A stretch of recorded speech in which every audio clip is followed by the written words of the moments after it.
Now, the next point is first of all, good morning, everyone. Now, we will continue our chapter Democracy in the Contemporary World. The next point is Military Coup of 1973. Here we are.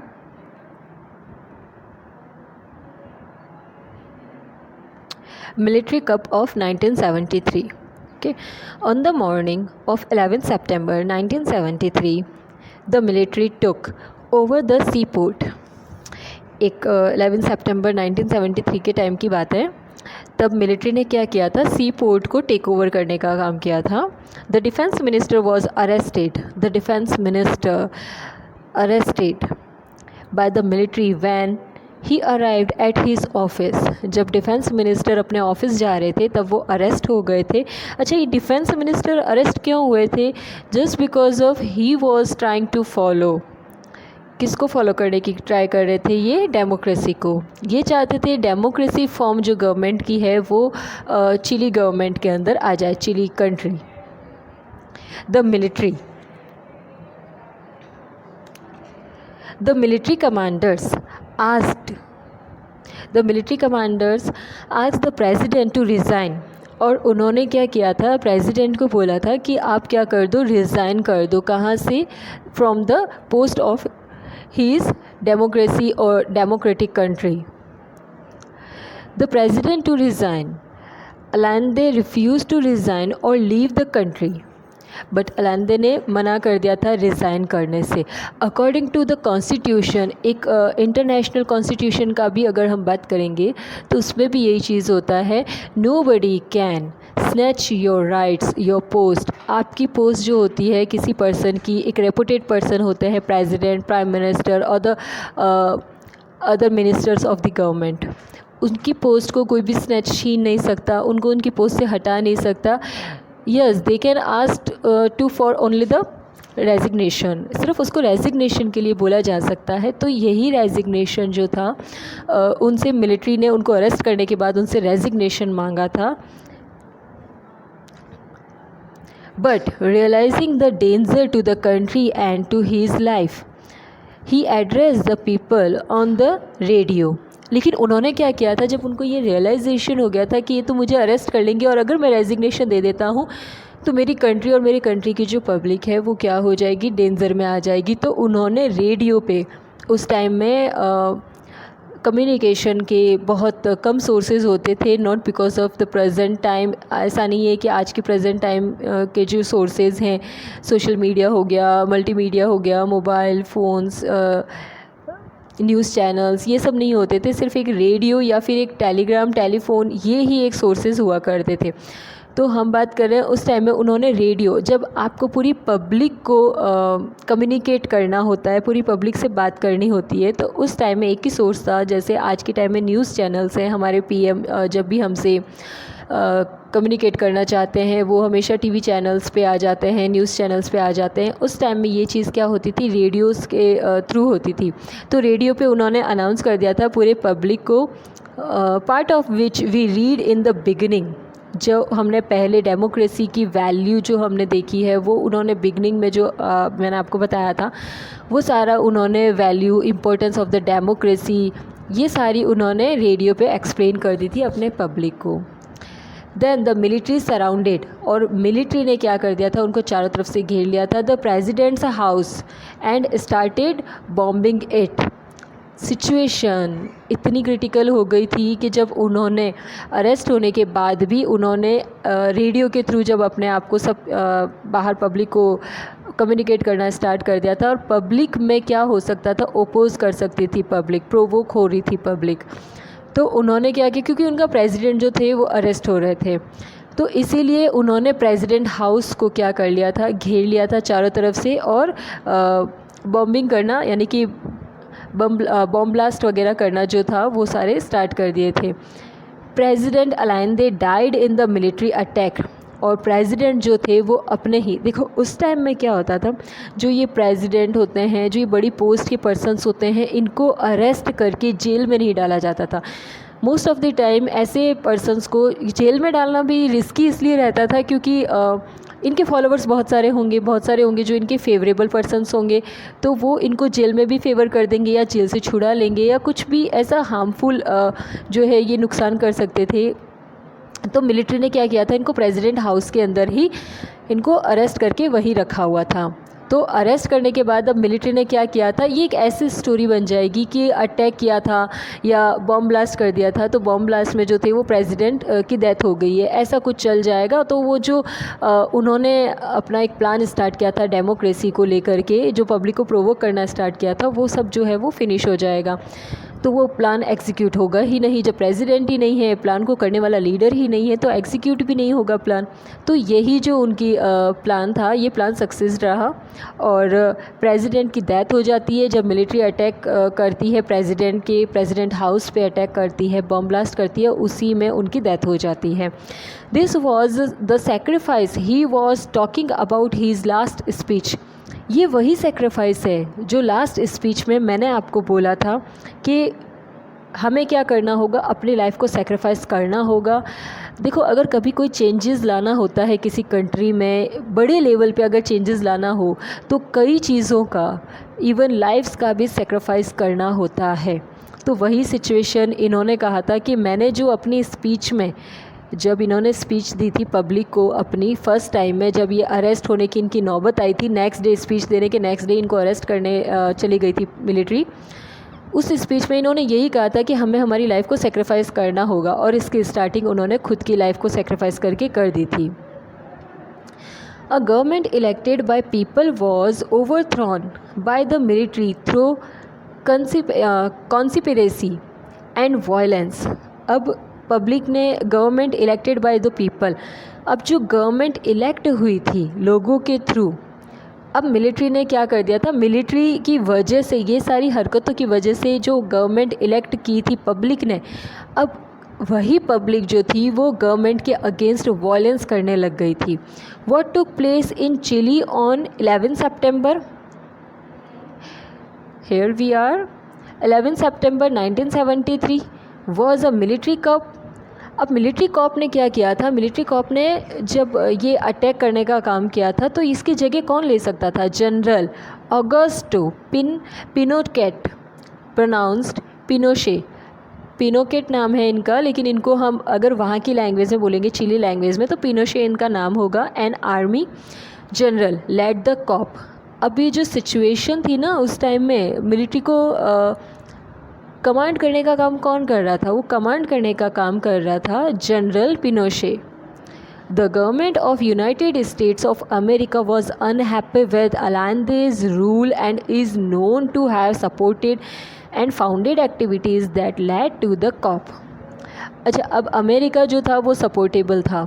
America क्यों supported था इतना, उसको लेकर के okay, America was also supported. America जो आज की date में हम देखते हैं कि बहुत पीसफुली रहना पसंद करता है, ऐसा उस टाइम में नहीं था।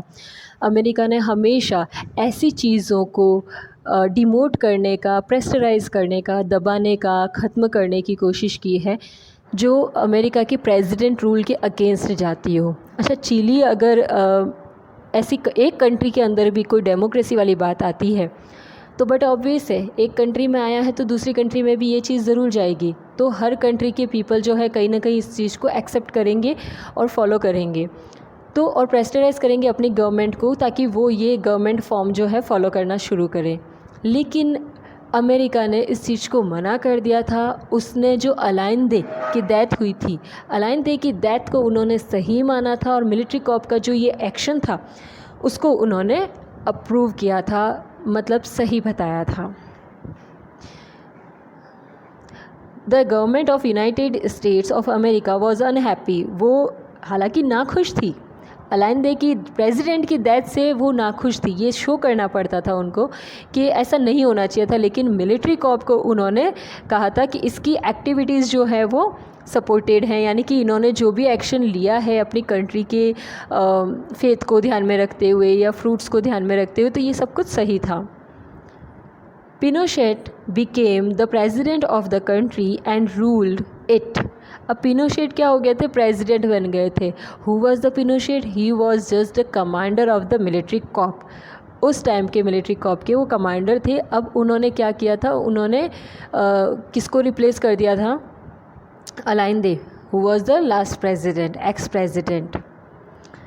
फॉर द नेक्स्ट 17 ईयर्स, और नेक्स्ट 17 ईयर्स 17 सालों तक के लिए वो प्रेसिडेंट बन गए थे। From a government that was, underline this, 17 years, from a government that was elected by the people. अब ये जो गवर्नमेंट इलेक्ट हुई थी ये भी पीपल के थ्रू ही इलेक्ट हुई थी। The power shifted to the military officers, और जो ये पावर्स थी, देखो गवर्नमेंट अपने इंडिया में क्या होता है आज की डेट में, गवर्नमेंट अलग चीज़ है जिसमें सारे मिनिस्टर्स रहते हैं, एंड सेकेंडरी थिंग आ जाती है कौन सी, सेकेंडरी थिंग आती है मिलिट्री फॉर्म। मिलिट्री फॉर्म क्या करती है, मिलिट्री फॉर्म को इंस्ट्रक्ट करती है मिनिस्ट्री फॉर्म, ठीक है, और मिलिट्री उसको एग्जीक्यूट करने का काम करती है, उस पर अप्लाई करने का काम करती है, जो इंस्ट्रक्शंस, जो ऑर्डर उनको मिनिस्टर्स से मिलते हैं। लेकिन यहाँ इन दोनों की पोस्ट, सब कुछ पूरा के पूरा सारा पार्ट अलग है। Both are different to each other, दोनों एक दूसरे से बिल्कुल अलग है, ठीक है। लेकिन उस टाइम में ये था कि जो उस टाइम में पिनोशे बने थे प्रेसिडेंट, उन्होंने क्या किया था, अपनी पावर को शिफ्ट कर दिया था मिलिट्री कॉप के अंदर। मीन्स नाम उनका रहेगा, इंस्ट्रक्ट वो करेंगे, लेकिन ऑर्डर जो है वो ऑर्डर्ड करने का काम कौन करेगा, ये मिनिस्टर्स करेंगे, और उसको सारे ऑर्डर्स को फॉलो करना या अप्लाई करना, ये सारे जो काम करने का काम कौन करेगा, इनकी पावर्स को यूज़ कौन करेगा, वो करेंगे कौन, military coup. They could do as, they wished and no could question them. अब ऐसा था कि वो लोग चाहे जो करेंगे, वो लोग जो कर सकते थे वो करेंगे जैसी उनकी विश होगी, और कोई भी उनसे क्रॉस क्वेश्चन नहीं करेगा। आज की डेट में अगर आप इंडिया में देखो या कहीं पे भी देख लो, किसी भी कंट्री में पूरी पब्लिक जो भी है, सबको इतनी फ्रीडम है कि they can ask to cross question to government. वो डायरेक्टली गवर्नमेंट से क्रॉस क्वेश्चन कर सकती है, पूछ सकती है क्या हो रहा है, क्यों हो रहा है। लेकिन उस टाइम में इतनी अथॉरिटी किसी को नहीं थी। वन मोर थिंग, ये अथॉरिटी इंडिया में स्टार्टिंग से है, जब से 1947 से इंडिया इंडिपेंडेंट बना था, तब से क्रॉस क्वेश्चन करने की जो आज़ादी है वो कॉन्स्टिट्यूशन में भी हमें मिली हुई है। दैट वाज द रीज़न कि इंडिया में जो ये रैलीज़ वगैरह निकाली जाती, ये नारे धरने, ये सब कुछ होते रहता है, स्ट्राइक्स होती रहती है। दिस काइंड ऑफ स्ट्राइक्स आप कहीं नहीं सुनोगे कि अमेरिका में हो रही है, ठीक है, चाइना में हो रही है, किसी और कंट्री में हो रही है। May be they are also democratic country, but they don't have these kind of rights that they can ask specially cross question to government. Cross question तो वो कर ही नहीं सकते कि आपने क्या किया और क्यों किया।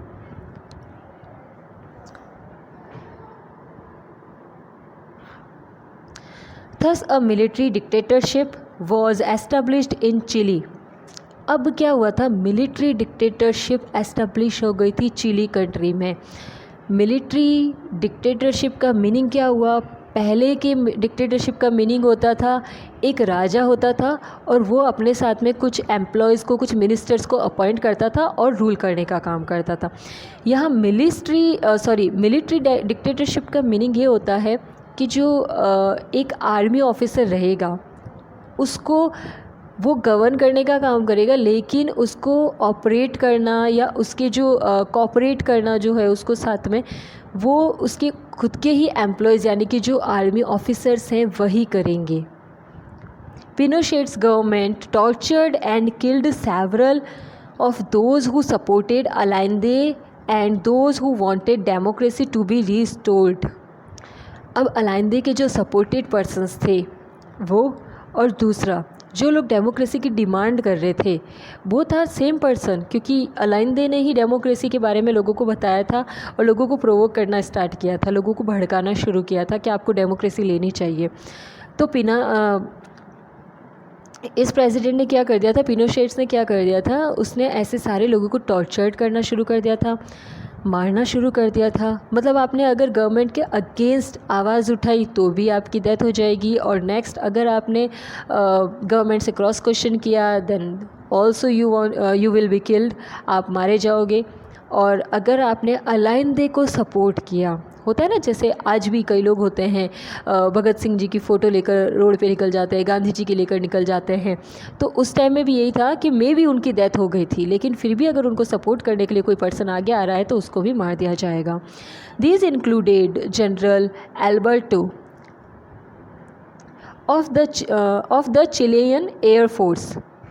जो चिलियन एयरफोर्स थी उसके जो थे एल्बर्टो जनरल थे, उन ऑफिसर्स को भी क्या किया गया था, and many other officers who refuse to join the corp.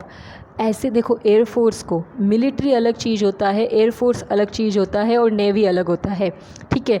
तो एयरफोर्स को भी मिलिट्री कॉप को ज्वाइन करने के लिए फोर्स किया जा रहा था, लेकिन एल्बर्टो ने, जो जनरल थे एयरफोर्स के, उन्होंने मना कर दिया था और दूसरे ऑफिसर्स ने भी मना कर दिया था।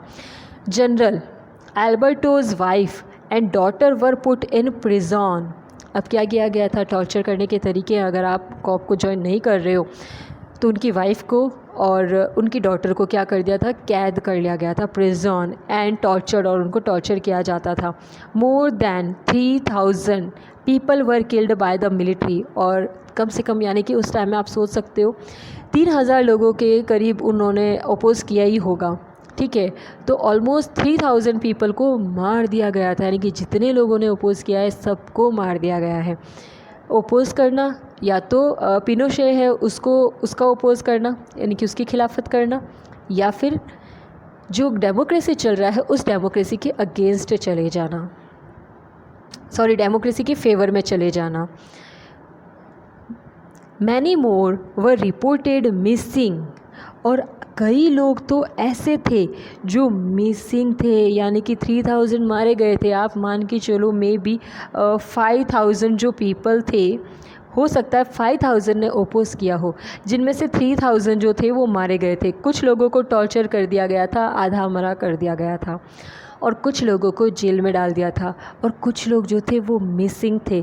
मिसिंग का मतलब ये होता है कि उनके साथ क्या हुआ किसी को नहीं पता। हो सकता है उन्हें टॉर्चर किया जा रहा हो सकता है उन्हें भी प्रिजनर बना दिया हो, या फिर उन्हें भी मार दिया गया था। No one knows that what happen to them. उनके साथ क्या हुआ कोई भी नहीं जानता।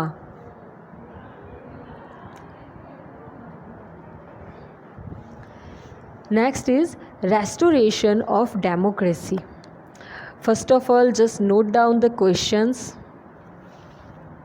I'm just giving you some kind of short questions or short answers or very short questions. You have to write down in your notebook. The first question is what is the meaning of democracy?